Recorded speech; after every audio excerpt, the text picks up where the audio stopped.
நன்றி அறிவித்தல் நாள் இன்றைக்கி. நாம் எல்லாத்துக்கும் நன்றியோடு இருக்கணும்.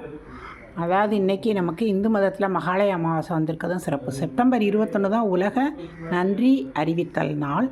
நாம் இவ்வளவு நம்முடைய உருவம், நம்முடைய அறிவு, நம்முடைய செல்வம், ஆற்றல் அத்தனையும் நம்முடைய முன்னோர்கள்ட்டேருந்து வந்தது டிஎன்ஏல.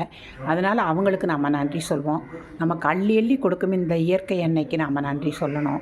நம்முடைய நண்பர்களுக்கு ஆபத்தில் உதவினவங்களுக்கு, முகம் தெரியாமல் உதவி செய்தவர்களுக்கு நன்றியோடு இன்றைக்கி நம்ம நினைக்கணும்.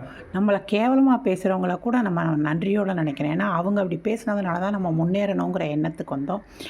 நன்றி அறிவித்தல் பற்றி செய் நன்றி அறிதல்னு ஒரு பெரிய அதிகாரமே திருவள்ளுவர் எழுதியிருக்கார். இது எக்ஸலண்ட் சாஃப்ட் ஸ்கில், ஒவ்வொரு மனிதருக்கும் இருக்க வேண்டிய அருமையான பண்பு.